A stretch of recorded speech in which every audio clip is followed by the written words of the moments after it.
আলু দাদা এখন 35 টাকা বিচছি, ঠিক আছে। আমাদের ধরো 1470 1450 এরকম ব্যাগ যাচ্ছে, ঠিক আছে। এবার আমাদের ধরো বস্তায় ধরো শুকনো ফাটা কাটা দাগি আলু এরকম বেড়াচ্ছে। আলু বেশি কোনো প্রফিট হচ্ছে না। হ্যাঁ, কাস্টমারও তো প্রফিট হচ্ছে না, কিন্তু আমাদের কি করবো?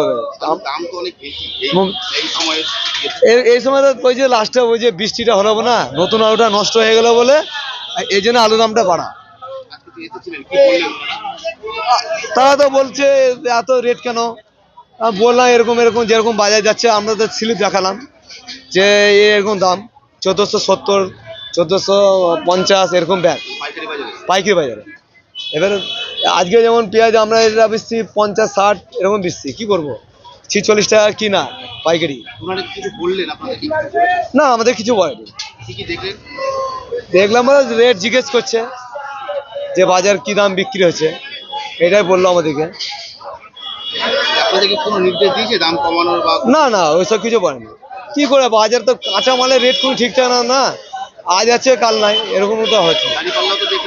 হ্যাঁ, দাঁড়িপাল্লা কোনো অসুবিধা নাই, আমাদের রেনু করা আছে, কোনো অসুবিধা নেই। হ্যাঁ, আমার নাম হচ্ছে পাপন। পাপন। পেঁয়াজের দামটা একটু কমেছে, অনেকটাই কমেছে, মানে 40 থেকে 50 টাকা 48 টাকা মানে আজকের দাম পাইকারি আছে। আমার দোকানে যেটা আছে, একটা আছে 40 টাকা, একটা আছে 50 টাকা পাইকারি দাম। আমরা খুচরো 50-60 বিক্রি করছি। আলু যেমন আমাদের 1400 মানে 40 টাকা থেকে 1700 টাকা দামের অবধি আলু আছে, মানে চন্দ্রমুখীটার দাম বেশি। আর চাপাডাঙ্গা আছে, ওটা আলুর দাম কমে।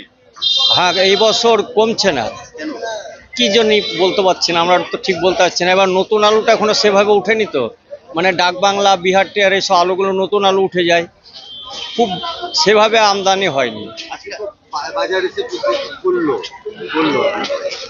আমাকে তো দাম জিজ্ঞেস করলো, যে আলুর রেজাল্ট দেখলো যে কি দাম এসছে না আসছে, এগুলো দেখলো, দেখার পর বললো যে তোমরা সঠিক দামটা রেজাল্টটা রাখবে, ফর্দ স্লিপগুলো রাখবে, এইগুলো বললো। দামের নিয়ন্ত্রণ করে দিয়েছে যে এই দামে বিক্রি করতে হবে? না, সব কিচ্ছু আমাদের বলেনি। আমরা কি করে বেচবো? আমাদের যেভাবে মানে কিনছি সেভাবে আমরা বেচতে পারছি না, আমাদের বরঞ্চ কিনা দামের থেকেও আমাদেরকে কমে বেচতে হচ্ছে। মানে আমাদের 34 টাকা 35 টাকা আলু কিনেও মানে 30 টাকাও আলু বেচতে হচ্ছে। এবার 35-34 টাকা যে আলুগুলো কিনা পড়ছে, আমাদের 40 থেকে 38 টাকা বেচছি, বেচতে বেচতে এবার ছাট ছুট পড়ে আছে, তখন 30 টাকাও বেচতে হচ্ছে। আমার নাম দীনেশ মন্ডল। মানে এখানে একই জিনিসই এই দোকানে একদম ওই একদম, মানে দামে কোনো মানে মিল নেই, এটা সবথেকে বড় কথা। এটা কি সরকারের নজরদারির গাফিলতি বলা যেতে পারে? না, আমি দেখেছি এর আগেও ওনারা এসেছিলেন, হ্যাঁ, আমি নিজে আমার ভিডিও করেছিলাম সেই সময়, ওনারা দেখার জন্য আমার কাছে থাকতে পারে, কিন্তু আবার আজকে দেখলাম ওনারা এসেছেন। তো মানুষ আসেন, আমার মনে হয়, আমি তো প্রতিদিন আসছি না, তবে আমি যখন আসি আমি দুবার দেখেছি আমি ওনারা আসতে এরকম। তবুও এরকম দেখুন, এটা তো আমরা বলতে পারবো না, কিন্তু উচিত এগুলো কিছু সাধারণ মানুষ তো বাঁচতে হবে কিছু খেয়ে, ওই ইনকামের সোর্স কম, অথচ দাম মূল্য বৃদ্ধি, এগুলো সম্ভব নয়।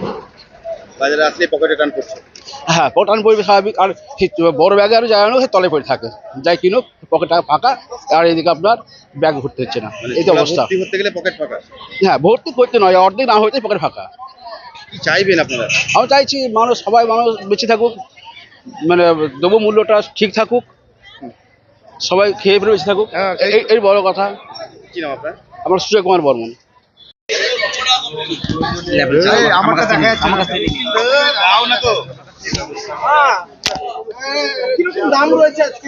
আজকে কোথাও আলু 33 টাকাও বিক্রি হচ্ছে, কোথাও 35 টাকাও বিক্রি করছে। আর পেঁয়াজের দামটা কিছু জায়গায় একটু বেশি নিচ্ছে, আমরা তাদেরকে বললাম, সতর্ক করেছি। এবং পরবর্তীতে আমরা যেরকম আপনারা জানেন, আমরা এর আগেও ভিজিট করেছি বহুবার, আবার ভিজিট চলছে, আগামী দিনেও চলবে। এবং তাতে যদি একই ধারা বজায় থাকে, আমরা আমাদের মতো সরকারি যা আইন অনুযায়ী আমরা তাদের ব্যবস্থা করব। কোনো রকমের নিয়ন্ত্রণে আনা যাচ্ছে না? আমরা এরপরে পাইকারি যে বাজার আছে, নতুন বাজার, যেখান থেকে মূলত ওনারা কিনে আনেন, ওনাদের সাথেও আমরা বসবো এবং একটা নির্দিষ্ট পদ্ধতি মেনে যাতে ওনারা পাইকারিভাবে বিক্রি করতে পারেন এবং তার প্রমাণ রসিদ সব যাতে ঠিকঠাক থাকে, সেই ব্যাপারে আমরা আগামীতে এটা নিয়ে বসবো। আমরা গোড়া বাজার যাবো। সবজির দাম কি দেখলেন বাজারে, কি কি রয়েছে? কম বেশি আছে, মানে বিভিন্ন জায়গায় বিভিন্ন রকম নিচ্ছে, কেউ ঠিকঠাক নিচ্ছে, কেউ একটু বেশি নিচ্ছে, তো মিলিয়ে মিশিয়ে আছে। কোথাও 60 টাকা হলে কোথাও 80 টাকা, এই বিষয়টা দেখতে পাওয়া যাচ্ছে। কমও আছে, এখানেই যেরকম আছে আলু কমই নিচ্ছে, আর এখানে কিছু জায়গায় বেশি নিচ্ছে। তো এর আগেও তো আপনারা হানা দিয়েছেন বেশ কিছু বাজারে, তারপরেও কি নিয়ন্ত্রণ করতে? হয়েছে, কিছু হয়েছে, আবার কিছুটা বাড়ছে। পাইকারিতেও কিছু রকম ফের আছে, সেখানেও আমরা আগামীতে যারা পাইকারি আছেন ব্যবসাদার তাদের সাথেও আমরা বসছি। কারো বিরুদ্ধে কি ব্যবস্থা গ্রহণ হয়েছে এখন পর্যন্ত? আমাদের এখানে অন্যান্য সমস্ত ডিপার্টমেন্টের লোকজনই আছেন, ওনারা ওনাদের মতো করেও দেখছেন, কিছু কিছু ক্ষেত্রে আমরা ব্যবস্থা নিয়েছি। ঠিক আছে।